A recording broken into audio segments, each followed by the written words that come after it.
Assalamualaikum warahmatullahi wabarakatuh. Kita ketemu dalam pembelajaran IPA kelas 7 dan kita masuk pada materi yang pertama, yaitu tentang objek IPA dan pengamatannya.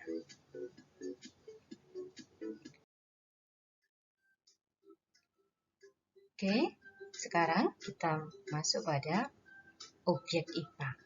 Apa toh objek IPA itu? Objek IPA adalah segala sesuatu yang ada di sekitar kita dan bisa diamati, bisa dipelajari, baik benda mati maupun makhluk hidup.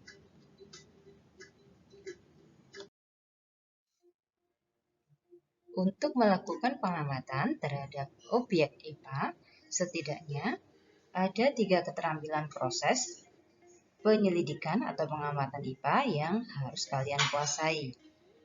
Yang pertama adalah keterampilan dalam pengamatan. Pengamatan dilakukan untuk mengumpulkan data dan informasi. Keterampilan mengamati antara lain dengan melihat, mendengar, mencicip, meraba, mencium, dan termasuk di dalamnya mengukur. Sementara keterampilan yang kedua adalah inferensi atau keterampilan menyimpulkan. Di sini adalah kemampuan untuk membuat suatu pernyataan yang logis berdasarkan hasil pengamatan atau informasi yang telah didapatkan. Sementara yang ketiga adalah keterampilan komunikasi, yaitu sebuah kemampuan untuk bisa menyampaikan fakta serta konsep dan prinsip ilmu pengetahuan dalam bentuk audio, visual, maupun dalam bentuk audio visual. Penyampaian informasi ini bisa dalam bentuk kata-kata, bisa dalam bentuk grafik, lambang, diagram, dan berbagai macam bentuk yang lain.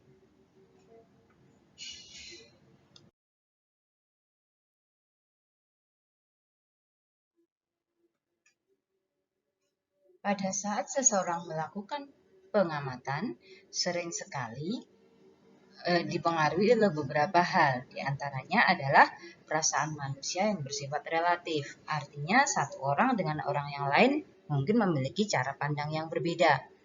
Kemudian 90% informasi diperoleh melalui mata.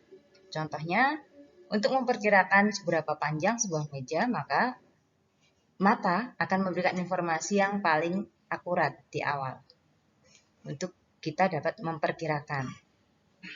Nah, di sini karena ternyata saat pengamatan pengukuran menjadi sesuatu yang sangat penting, maka pengukuran dan alat ukur tidak bisa terpisahkan.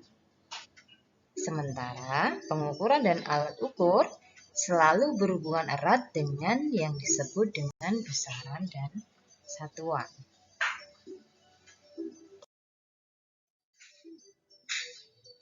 Oke, sekarang kita akan masuk dulu untuk membicarakan tentang besaran dan satuan.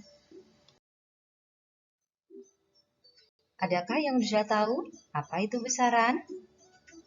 Apa itu satuan? Besaran adalah segala sesuatu yang dapat diukur dan dapat dinyatakan dalam angka atau nilai. Setiap besaran mempunyai satuan. Apa itu satuan? Satuan adalah pembanding dalam pengukuran.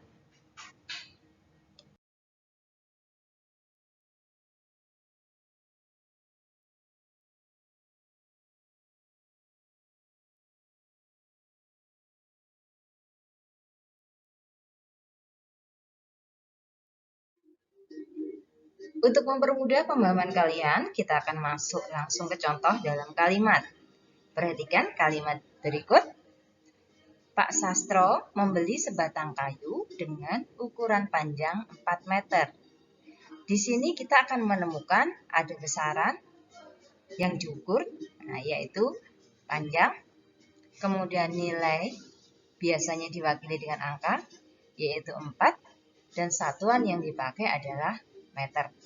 sesuai dengan definisi di awal tadi. Paham? Jika sudah, coba terapkan pada kalimat yang kedua. Ibu mengendarai sepeda motor dengan kecepatan 50 km per jam. Uraikan mana besaran, mana nilai, dan mana satuannya.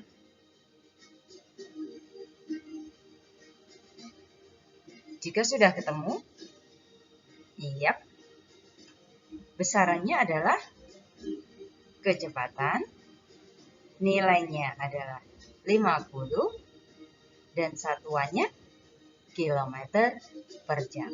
Selamat buat yang sudah benar jawabannya.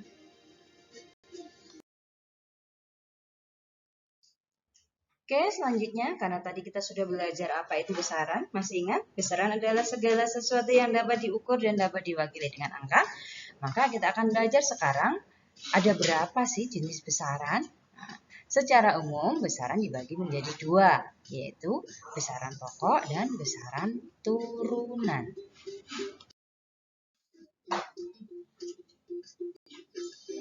Besaran pokok adalah besaran yang satuannya sudah ditetapkan terlebih dahulu dan tidak diturunkan dari besaran yang lain.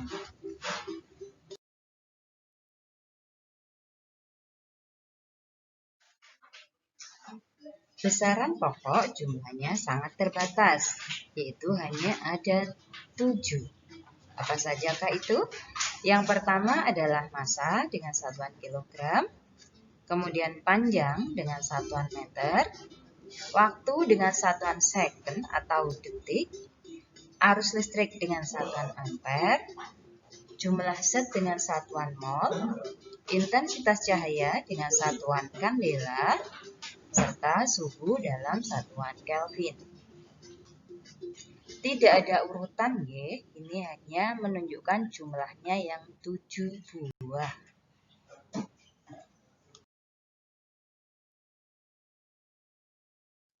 Sementara itu, besaran turunan adalah besaran yang diturunkan dari besaran pokok. Contohnya, luas dengan satuan meter persegi, kecepatan dengan satuan meter per sekon atau meter per detik, dan massa jenis dengan satuan kilogram per meter kubik. Karena besaran turunan tadi dikatakan adalah besaran yang diturunkan dari besaran pokok, maka dari sebuah besaran turunan kita bisa memilah dari manakah besaran turunan tersebut diturunkan. Contohnya, luas dengan satuan meter persegi, maka jika kita rujuk kembali ke besaran pokok, kita akan melihat bahwa besaran luas diturunkan dari besaran pokok panjang. Sementara itu, kecepatan dengan satuan meter per sekon, kita lihat di sini satuannya terdiri dari meter dan sekon. Kalau kita merujuk ke besaran pokok, maka satuan meter diambil dari besaran pokok panjang, sedangkan satuan second diambil dari besaran pokok waktu. Sehingga dikatakan kecepatan diturunkan dari besaran panjang dan waktu. Contoh yang ketiga adalah massa jenis. Massa jenis satuannya adalah kilogram per meter kubik. Dari dua jenis satuan yang dipadukan ini, kita bisa melihat ke besaran pokoknya. Kilogram diambil dari atau diturunkan dari besaran pokok massa. Sedangkan meter diambil dari besaran pokok panjang. Ingat, yang dilihat adalah meternya, bukan meter kubik atau meter persegi. Karena besaran pokok tidak ada yang persegi, tidak ada yang meter kubik. Jadi hanya meternya saja yang kita lihat.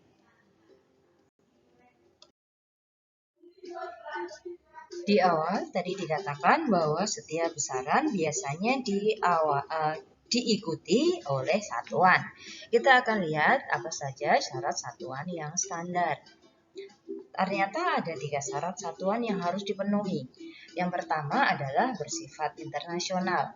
Artinya, dimanapun berada, satuan itu bisa diterima dan dipakai. Yang kedua adalah bersifat tetap atau konsisten, tidak berubah-ubah. Dan yang ketiga, satuan tersebut mudah ditiru.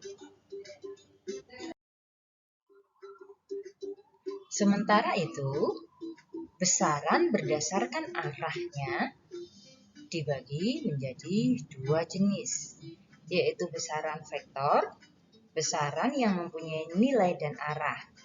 Contohnya adalah gaya. Contoh sederhana dalam kehidupan adalah ketika kalian memberi gaya pada sebuah kursi. Saya mendorong meja. Apakah ada arah perubahan dari bendanya? Ya, arahnya ke depan. Misal seperti itu. Saya menarik kursi. Oh, berarti saya mengubah atau memberi arah kepada kursi untuk bergerak. Demikian juga dengan kecepatan. Sementara untuk besaran skalar adalah besaran yang hanya mempunyai nilai saja. Contohnya, massa. Contoh yang lain bisa juga waktu. Massa dan waktu tidak memiliki arah kemana, utara, selatan, timur, atau barat tidak ada, tetapi mereka mempunyai nilai, diwakili oleh angka.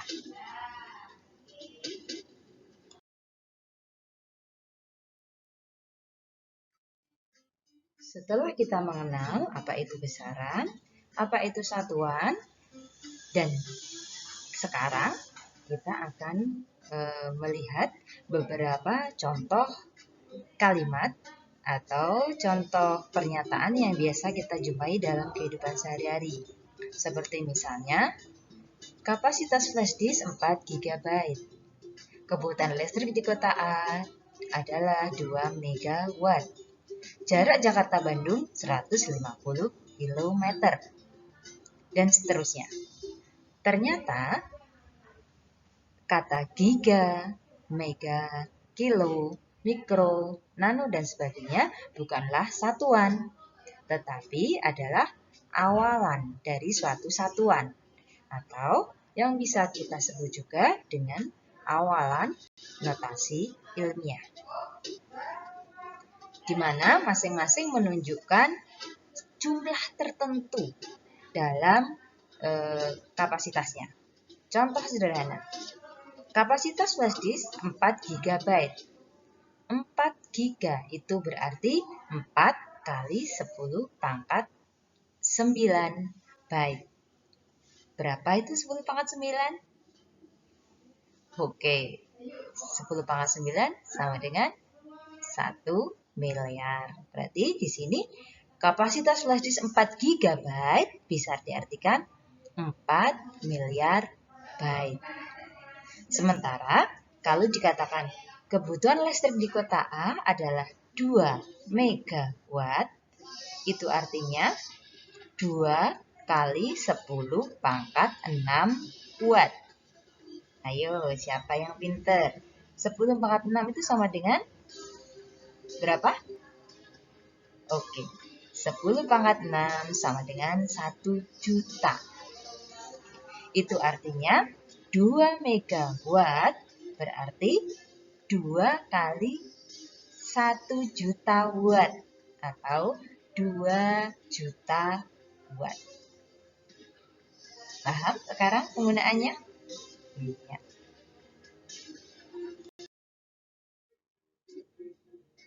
Dalam sains, ada banyak awalan notasi ilmiah atau yang biasa juga kita sebut dengan sistem metrik. Sistem metrik dalam satuan SI. SI adalah singkatan dari Satuan Internasional. Terlepas dari beberapa contoh yang saya berikan tadi ada giga, mega, nano, ternyata masih ada banyak sekali awalan-awalan yang lain. Ini diantaranya saya tampilkan di sini, dan kalian juga bisa cari yang lainnya di sumber belajar yang lain.